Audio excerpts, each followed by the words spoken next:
Hello, everyone, and welcome to Moxie Bets presented by Caesars Sportsbook. I'm your host, Katie Mox, and we have a great show for you today. First, we're going to look at how Kevin Durant requested a trade out of Brooklyn and what that did to shake up the NBA futures markets for next year's championship odds.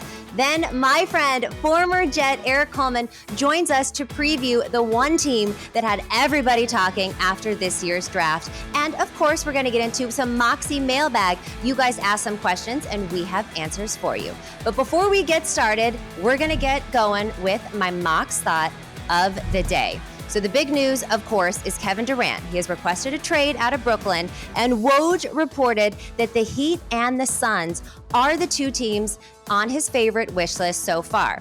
So, of course, that's changed the odds, right? The Suns have now skyrocketed to win the NBA championship on Caesars Sportsbook. So the question is, the Suns' odds have improved up to plus 600. Are they worth putting money on today? I'm going to say no for this one. One, this is just the beginning of free agency. We're going to see a bumpier ride as this goes in. And look, it's got to make sense for the Nets. Just because he has requested a trade doesn't mean that he's going to get it. We saw this a lot with the NFL, with Deebo Samuel and Baker Mayfield and God knows who else. I would not be surprised if Kevin Durant doesn't actually move. If we look at the Suns, they would have to give up Devin Booker, and they're not going to give up Devin Booker. If we look at the Heat, what are they going to give up? Jimmy Buckets? Like the amount of things that have to be given up to get a caliber of Kevin Durant, I just don't see any of the teams that Kevin Durant wants to go to giving up what is necessary to do that. So I think it would behoove the Nets to figure this out and try to keep him for another year. So I'm going to say no on this. But let's flip things over and let's bring in our guest. I'm so excited. My co-host on the Betting Exchange and the Better Hour at MSG Networks, former Jet and gambling expert and all-around incredible human being, Erik Coleman. Welcome to the show.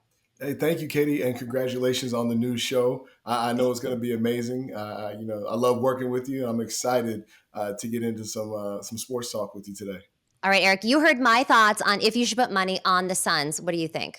I agree with you. You know, the Suns have a long ways to go. They went to the Western Conference Finals. They were a team that I was rooting for all season. I thought they were going to win the championship and represent the West, but, you know, it's tough to get back. You know, everyone says, oh, you know, we made it to the Western Conference Finals last year. It's just an automatic that we're going to make it this year. But if you look at free agency, all these teams are gearing up. Everyone's loading up. It's going to be a tough ride. You don't know if DeAndre Ayton is coming back. Chris Paul isn't getting any younger. And we know how great Devin Booker is, but he can't do it on his own.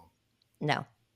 He definitely can't, but I still just don't see KD going there. That's just going to be an interesting thing for me. So I think you're right, and I'm glad that you agree that hammering the Suns right now on the thought that maybe KD goes there is not the right thing to do, and just to wait, see how things settle out before you put any money down. But look, we also saw that the Heat odds to win the championship jumped, and they're all the way at plus 900 now. Would you put your money on them? This is a team that I was pretty hot on all year. Well, you know, the Nets, they've said they want two all-star players. And what are the Heat going to get rid of Bam Adebayo and Jimmy Butler, to get Kevin Durant? I mean, listen, Kevin Durant is a great player, but what do you have left? You know, you have Kevin Durant and a bunch of guys, a bunch of role players. So I don't think that the appeal is there. Although they may end up finding a way. There's so many different ways that you can make these trades happen, three-way trades and things like that. But if I'm betting and I'm looking at, you know, the odds getting better just because a player might be there, I'm probably going to stay away from it unless you're just putting a couple dollars on it. I agree. Look, I like the Heat already, like as a future. It wasn't my top future. I obviously like the Bucks if we're going anyone from the East to get into the finals. But I do think the Heat, again, disrespected these odds at plus 900. It might be worth a little bit of a sprinkle just because they were so battle tested in the last year. They were without a lot of their star players. They still did so well. They got all the way to the conference finals. They had the number one seed. So, and especially now if there's all this shakeup with the Nets, their odds in the East could go up a little bit, but I agree with you. They're not giving up anything to get KD, so I wouldn't necessarily put anything on that quite yet. Now it's time for a new segment that we like to call Snapshot for a betting preview of a team. And since Erik's here, our Jets insider, it makes the most sense to take a look at the Jets. So it's season 2 for Zach Wilson. They had a great offseason, obviously, surrounding him with the pieces that he needs. They're over under for win totals in the next season. It's still just at 5.5. Are you taking the over, which is at minus 175, or the under at plus 150 on the Jets wins at 5.5? Oh, I'm taking the over with this bet. I knew it. As a former Jet, I have a bias, working with the team. But in all actuality, I think that they will get over 5.5 wins. They put together a great defense. Quinn Williams is running that defensive line. He's a great player, Pro Bowl caliber player. C.J. Mosley at the linebacker position, and then you add a guy like Sauce Gardner, DJ Reed in the secondary. I think their secondary has got shored up quite a bit. And then offensively, look at that offensive line. You got Mekhi Becton, coming back in shape and motivated. Elijah Vera Tucker. The offensive line looks very strong right now. They get Breece Hall in the draft, a ton of weapons at receiver, and it's going to be up to Zach Wilson. Can he make that next step this year in his second season? He doesn't have any excuses now. He got a great line, a nice run game, a bevy of receivers to throw the ball to. Can he make it happen in that second year? That's going to be the big question. That is going to be the big question. And I'm not as confident as you are in this. And the only reason being, well, obviously, I love Robert Saleh. I love him. I do think that the Jets won the draft hands down, all the points that you just made. But when I look at this schedule, Erik, this is a gauntlet. I mean, this is a really tough schedule. You got the Ravens, the Browns, the Bengals, the Steelers, the Dolphins, Packers, Broncos, Patriots, Bills, all the way before they get a bye week. So for me, at the minus 175 mark, I'm going to have to say no and go under the 5.5 wins. It's at plus 150. If any of it is getting my money, just based on this schedule. This is a crazy schedule, especially for a team like the Jets. I mean, I know that they're in a pretty tough division right now, but I would think that based on the way that things shaked out last year, that they would get a little bit of an easier schedule. But all the way up into the bye week, I mean, they are going to get smashed with extremely hard competition. Yeah, I mean, they do have a gauntlet of a schedule to handle, especially at the beginning of the season. But you look at when they play the Browns, they're playing them early in the season. They may be without Deshaun Watson. That helps their odds a little bit. But the Browns still have a great run game. They have a great defense. That's going to be a tough challenge. I kind of look at it like they're a young team.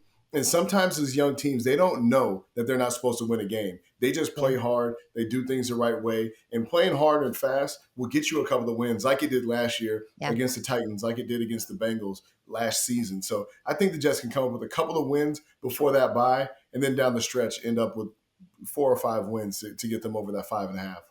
Yeah, I think you're right. I mean, when I looked at this, the only 2 games that I feel completely confident that they can win are, of course, the Jags and Seattle, because Seattle's just like a dumpster fire at this point. But you're right. I mean, the Jets do surprise you. They squeak out those wins. Remember the big Mike White hype of last year? I mean, that was super exciting for a couple games there. But okay, I can agree with you. I just don't know if I can get behind the minus 175 mark, but I can agree with you that they can get probably just at or just over the 5.5 mark. I still think there's better value on the under, but I absolutely hear you.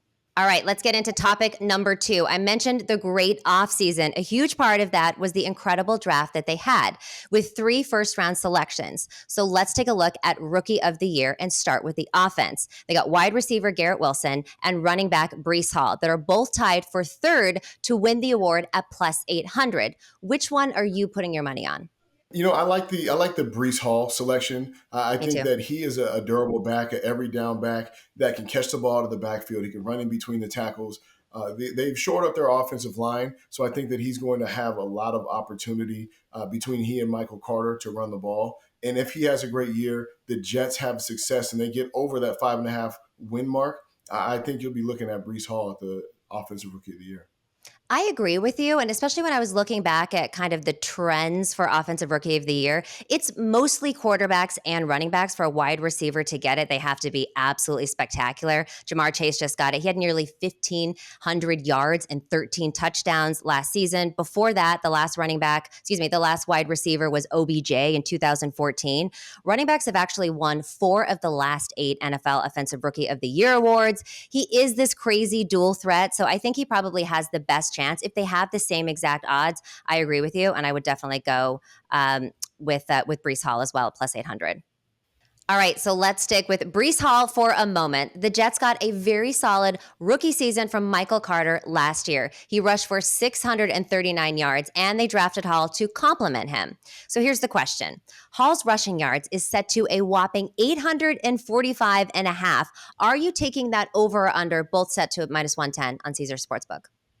Oh, I mean, that's a lot of yards. I'm going to say under just because of the fact that Michael Carter is going to be getting a lot of carries as well. I Yep. think Brees Hall is going to have an excellent season, but 845, 800 yards, I think that's lofty. I think he'll have a lot of receiving yards, maybe total yards he'll have over that.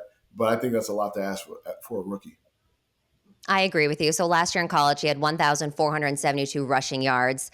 But to your point, he's going to be splitting that time with Michael Carter. And there is a total big difference, and you can attest to this, between college and the NFL, especially when it comes to the defense. Like, you're playing with the big boys now. So you're not going to get as much as you did in college. Plus, you're going to be splitting the carries with Michael Carter.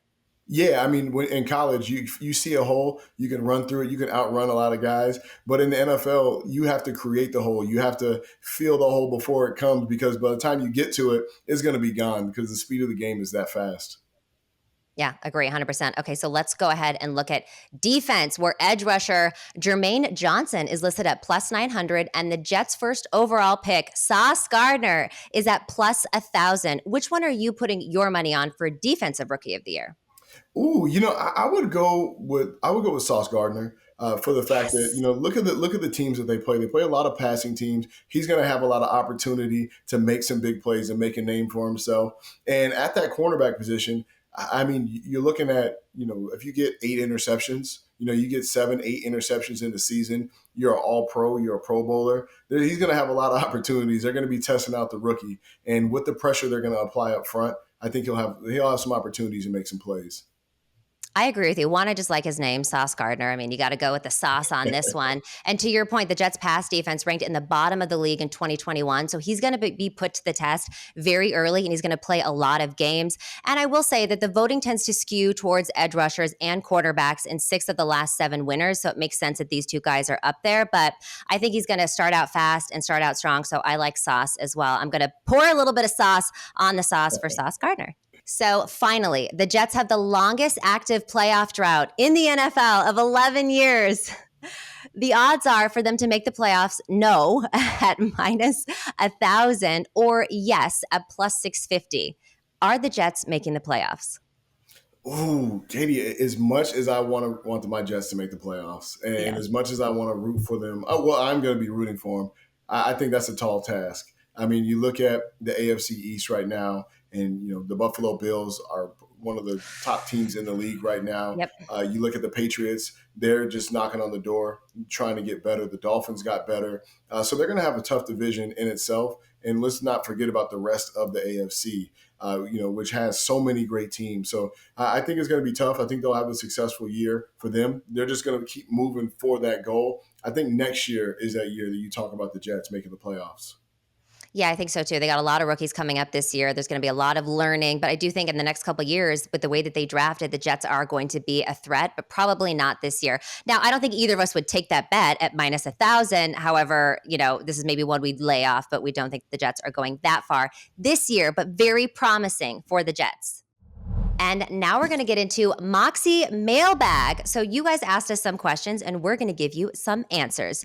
Brian Winhurst said that the Lakers have enough to put together a package for Durant and Kyrie if they want to stay together. Not the first time we've heard of the Lakers and trade rumors this offseason. Is it worth it to place a bet on the Lakers to win the championship at plus 1,000?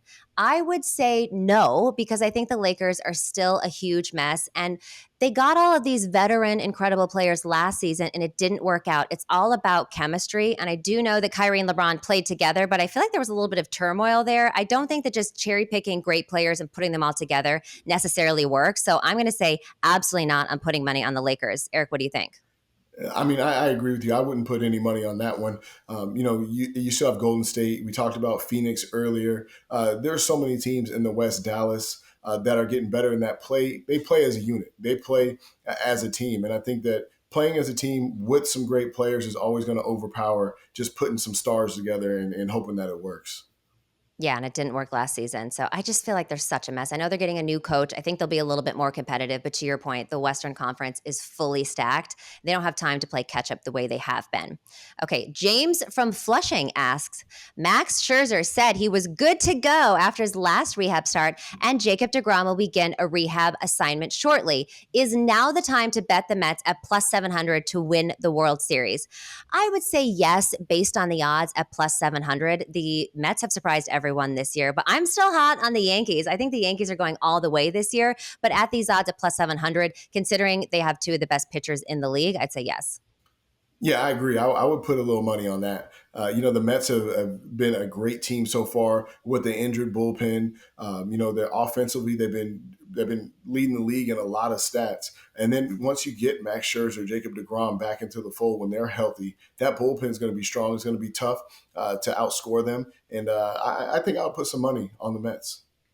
Yeah, I mean, you got to, right? Okay, Erik, thank you so much for joining us today. You can catch him every weekday at 5 o'clock on the Better Hour at MSG Networks. You can follow him at Erik Coleman on Twitter and Instagram. Thank you so much for coming and dropping all of your Jets knowledge on us. I hope they have a good season. Oh, thank you so much for having me, Katie, and best of luck with the show. And have a great 4th of July. Yes, have a great 4th of July. Before we say goodbye, make sure that you hit me up at Katie Mox on Twitter because we could be answering any of your gambling questions in our mailbag.